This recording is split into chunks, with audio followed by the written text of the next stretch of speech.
jingle all the way.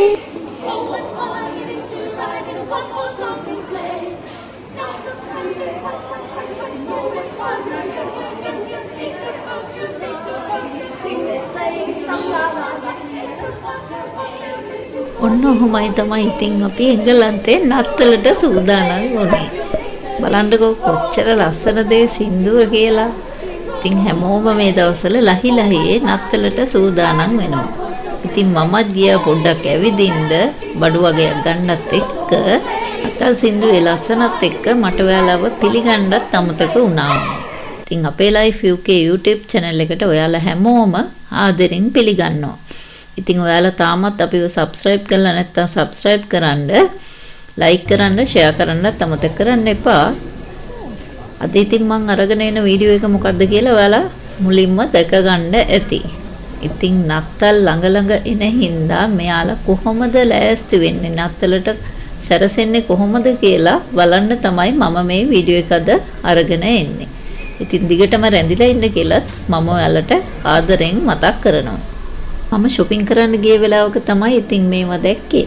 අපිට නම් Christmas නෑ. ඒ වුණාට ඉතින් මට හිතුණා මේ ටික දාලා පුංචි වීඩියෝ එකක් කරොත් ඔයාලටත් මේකෙන් අලුත් අයිඩියා එකක් ගන්න පුළුවන් වෙයි මේ සැරේ ක්‍රිස්මස් එකට කියලා. ඒකින්ද තමයි මම මේ ඉක්මනටම වීඩියෝ එක බලන්නකො. ඉතින් මේ ක්‍රිස්මස් ට්‍රී ටික එක size box තියෙනවා. ඉතින් මේ box එක ඇතුලේ තමයි ක්‍රිස්මස් ට්‍රීස් තියෙන්නේ.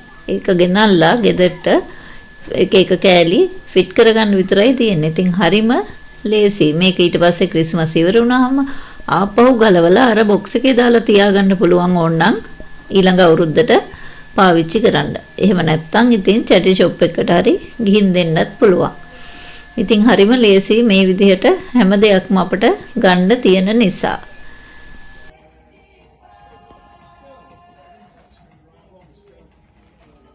මේ ඉතින් ඉස්කෝලවල විශේෂයෙන් ප්‍රයිමරි ස්කූල් වල නම් ඒ ක්‍රිස්මස් එකට නිවාඩු දෙන අන්තිම වීක් එකේ එයාලට non uniform day එකක් තියෙනවා. එදාට ගොඩක් වෙලාවට ක්‍රිස්මස් වලට අදාළ වෙන කලර්ස් වලින් ක්‍රිස්මස් ඩෙකරේෂන් දාගෙන ඒ විදිහට තමයි ළමයි ඇඳගෙන යන්නේ. ඒ විතරක් නෙවෙයි දැන් අපේ දුවලගේ ඉස්කෝලෙත් මේ සැරේ අන්තිමට දැන් next week එකේ Friday නිවාඩු දෙනවා ඒගොල්ලන්ට. එතකොට එදාට non uniform day එකක් තියෙනවා. එතකොට ඉස්කෝලේට ගැලපෙන විදිහට ක්‍රිස්මස් සමරන්න ඇඳුමක් ඇඳගෙන එන්න කියලා තමයි කියලා තියෙන්නේ. ඒත් එක්කම තමයි මේගොල්ලෝගේ ඩිනර් එක. ඩිනර් කියන්නේ අපි සාමාන්‍ය ලන්ච් එක කියන එකට තමයි මෙහි ඩිනර් එක කියලා කියන්නේ. ස්කූල් ඩිනර් එකටත් ස්පෙෂල් මෙනු එකක් තියෙනවා ඒ සතියේ දවසක. ඉතින් ඒකත් මෙහි තියෙන විශේෂත්වයක්.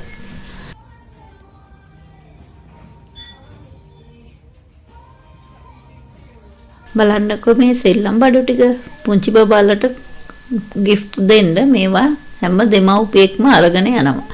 ඉතින් මේ සෙල්ලම් බඩු වලට අමතරව ඒගොල්ලෝ චොක්ලට්, ස්වීට්ස් ගොඩාක් ගෙනියනවා.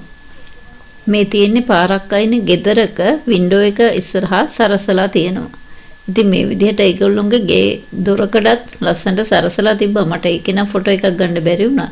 ඉතින් බලන්නකෝ ලස්සන එකේ ඒ විදිහට ගෙදර පුරාම උඩ තට්ටුවේ channel වලත් ලස්සනට ක්‍රිස්මස් ඩෙකරේෂන් දාලා තිබ්බා. ඉතින් හරිම ලස්සනයි. මේව පාරයිනේ තිබ්බා කියලා ඉතින් කවුරුත් හොරෙන් අරගෙන යන්නේ නැහැ. shopping center එක ඇතුලේ මේ ලස්සන ක්‍රිස්මස් ට්‍රී එක හදලා තිබ්බේ. ඉතින් අපි දෙන්නත් shopping කරන්න ගිය පාර පොඩි දෙන්නව මං එතන තියලා ෆොටෝස් දෙකකුත් ගත්තා. ඉතින් මේ තියෙන්නේ රෑට අපේ පුංචි ගම. ඔයාලා අපේ ගමේ වීඩියෝ එක බලුවා නම් දකින්න ඇති ලස්සන පුංචි ගමකනේ අපි ඉන්නේ. ඉතින් ඒකේ ක්‍රිස්මස් ඩෙකරේෂන් ටික රෑට තියෙන විදිහ තමයි මේ තියෙන්නේ. මේ මම වැඩ ඇරිලා එනකොට වැස්ස දවසක එක අතකින් කුඩේ තිහලාගෙන අනිත් අතින් වීඩියෝ කරගෙන ආවේ ඔයාලට පෙන්නන්න. ඉතින් මේක චුට්ටක් සමහරට හෙල වෙනවා ඇති වීඩියෝ එක ගණන් ගන්න එපා ඒක. මොකද එක අතින් තනි අතින් තමයි වීඩියෝ කරේ වැස්ස නිසා. සමයකේ නම් ඉතින් ගාණක් නැහැ. රෑ 9:00ටත් හවස ලංකාවේ විදියෙන් නම් හවස 4:00ට 5ට විතර යන්තම් අර අඳුර වැටිගෙන එන විදිහට තමයි මෙහි රෑ 9:00 10 වෙනකන් තියෙන්නේ. ඉතින් ඒ කාලේ නම් ගාණක් නැහැ. දැන් නම් ඉතින් හොඳටම අන්ධකාරයි. ඒත් ඉතින් මොනව කරන්නද? වැඩට යන්න එපේ.